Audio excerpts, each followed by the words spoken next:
Welcome to the debate.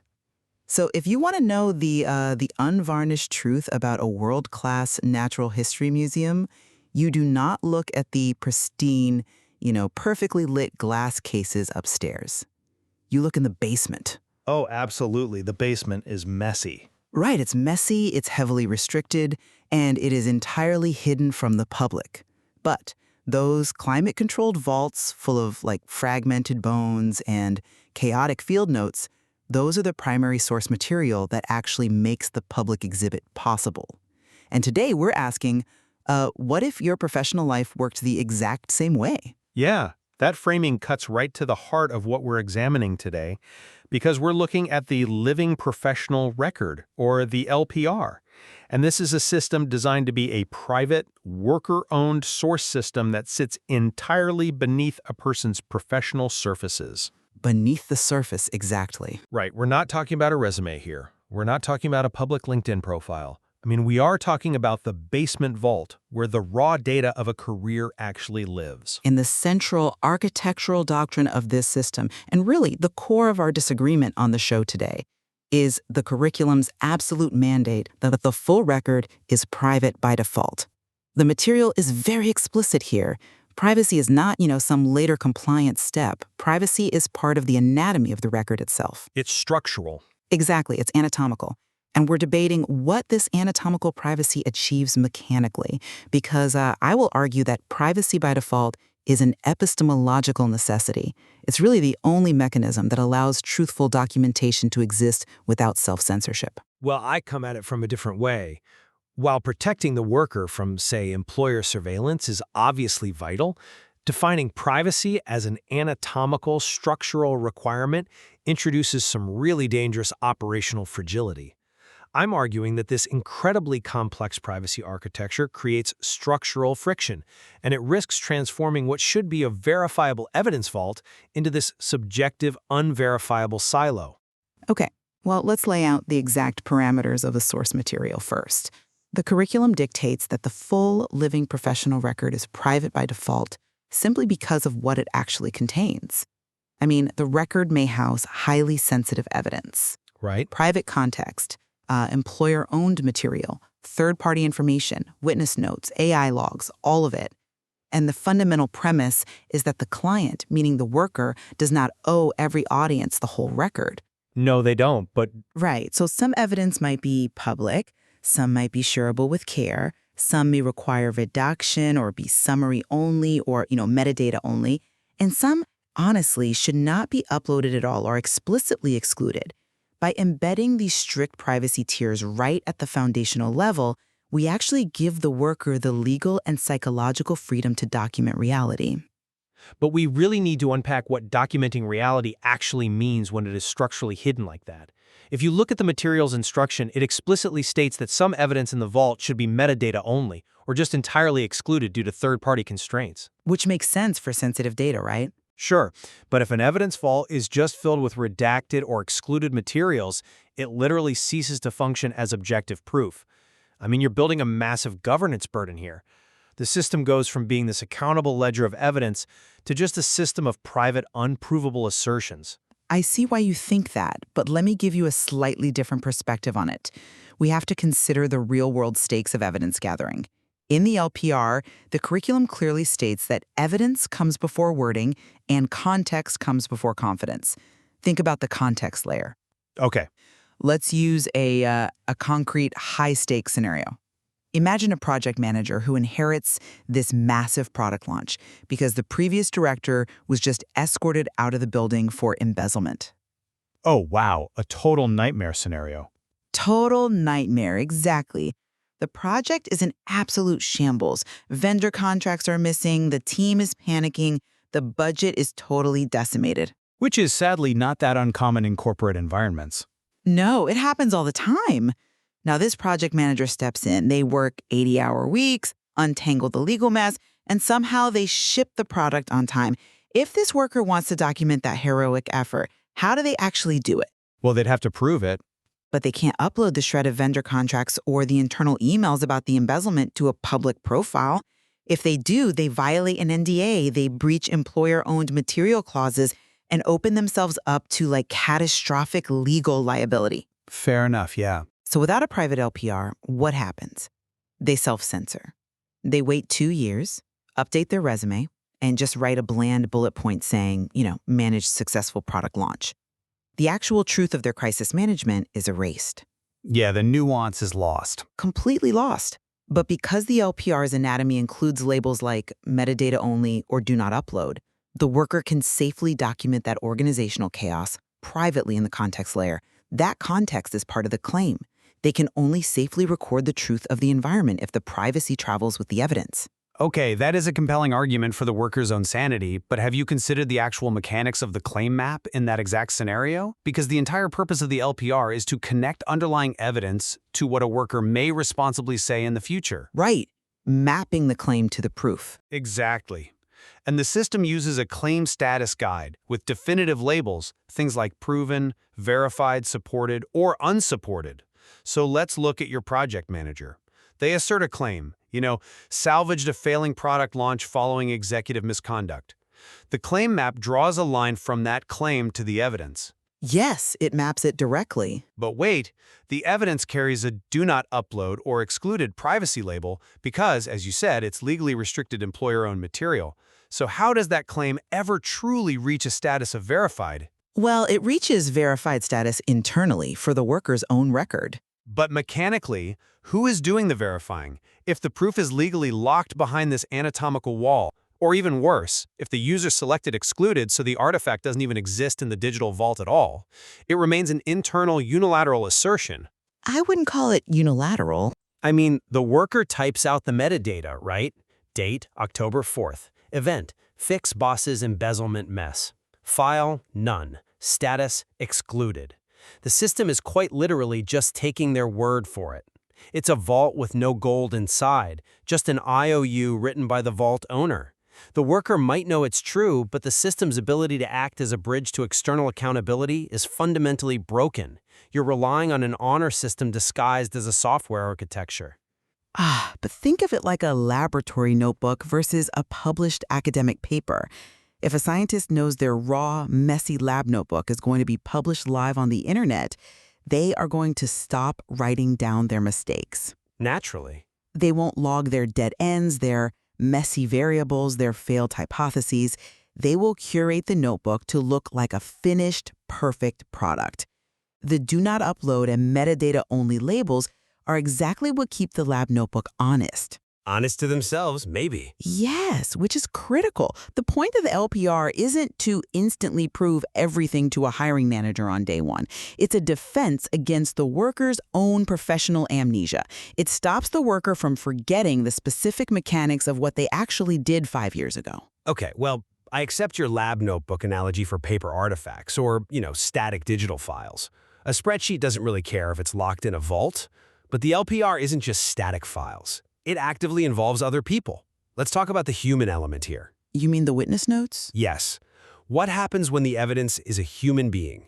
The curriculum dictates that we must use the witness and feedback layer.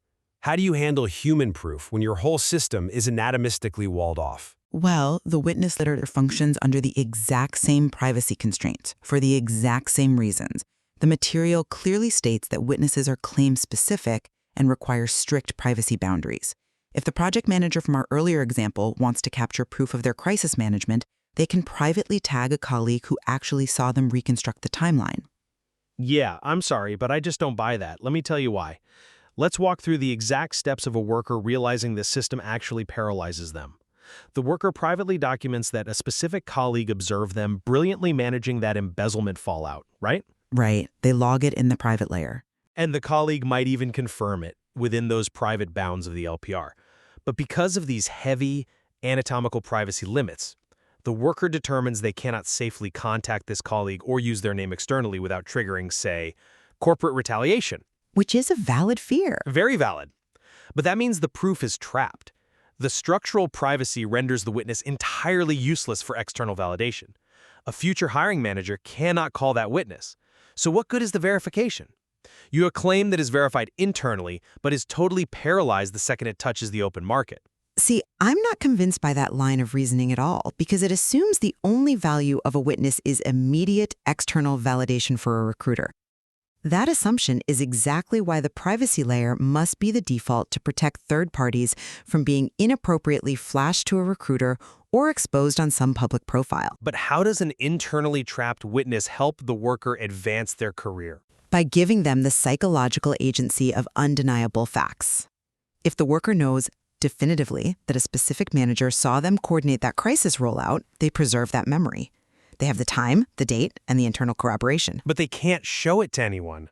Externally, when they go to interview, the claim status and their LPR might be labeled as supported with caution or context dependent, precisely because that witness cannot be utilized publicly right now.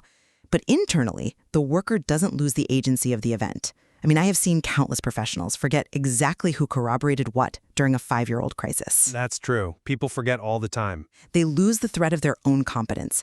By keeping the witness in the private layer, they keep their own professional amnesia at bay. Look, professional amnesia is a real vulnerability, yes? But let's follow this chain to its logical conclusion, the ultimate output.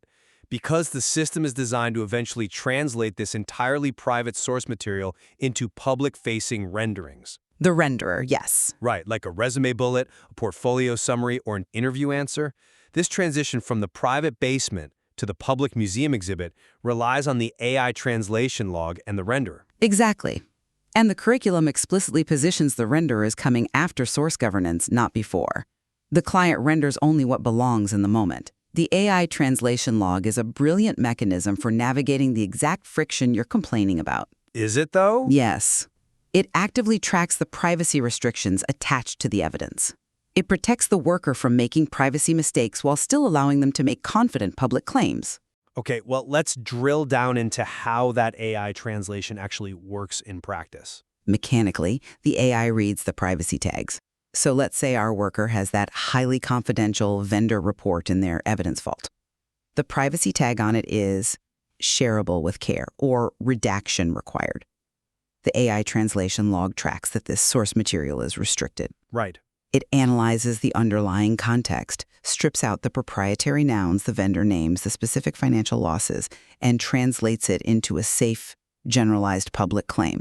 It outputs something like, supported complex vendor documentation in a highly regulated, high-turnover environment. So it sanitizes it. The AI extracts the core verb of the worker's achievement without exposing the legally restricted noun. It's incredibly elegant. That is a very clean description of the ideal workflow. I'll give you that. But I have to push back on what happens when the evidence isn't just redacted, but is entirely excluded or metadata only. Well, Now, think about it. If the AI is generating a summary based on a metadata-only file, the AI cannot read the document because the document literally isn't there. the AI reads the metadata and the context layer notes the worker provided. Precisely, which means the rendering is fundamentally distanced from any primary source. You aren't building an evidence vault anymore, you are building an echo chamber. The AI is summarizing a summary of an excluded document. It's summarizing the context. It is just validating the worker's own unverified memory. The whole doctrine of the LPR rests on the idea that, quote, renderings remain accountable to the record. But at this point, how is the rendering tethered to reality? If the AI spits out a beautifully professional bullet point based on a file that doesn't exist in the system, it is hallucinating credibility. That's a really interesting point, though I would definitely frame it differently. You're looking at the distance between the final rendering and the excluded source document, and you're seeing a loss of fidelity. You see an echo chamber. Because that's what it is. But you have to look at the alternative. The alternative to that distance is outright erasure. The contribution record specifically warns against this kind of erasure. If we demand public-level, mathematically verifiable proof for absolutely every action a worker takes, what does the worker do with highly confidential work? They shrink. They don't have to shrink, they just have to map their claims to actual tangible evidence. But if the evidence is locked under an NDA, they cannot map it publicly. So the worker simply says, I just helped out, instead of saying, I created the recovery checklist and coordinated the executive input. The privacy layers, even the extreme ones like excluded or metadata only, they ensure that the right verb is preserved, and the right verb protects trust.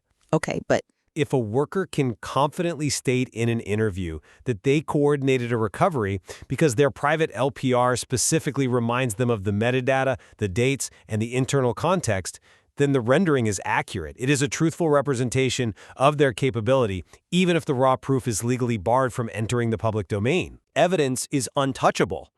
I mean, the contribution record is supposed to protect against claim inflation. It's designed to stop a worker from claiming, "I led the transformation," when the actual evidence shows, "I merely supported the implementation tracking." Right. If the evidence for that tracking is excluded due to employer ownership, the AI and the worker are operating in a total vacuum of accountability. It is not a vacuum if the claim status is accurately mapped. But how can the map be accurate if it points to a blank space? The system inherently trusts the worker's private assertion in that moment. And look, while I want to trust workers implicitly, a definitive system of proof cannot run on an honor system. If the LPR's architecture structurally encourages keeping evidence off the books for the sake of anatomical privacy, it fundamentally weakens the currency of the entire record. A hiring manager looking at an LPR rendering knows that the underlying proof might just be a little metadata note the worker wrote to themselves. It doesn't keep it off the books. It governs it meticulously.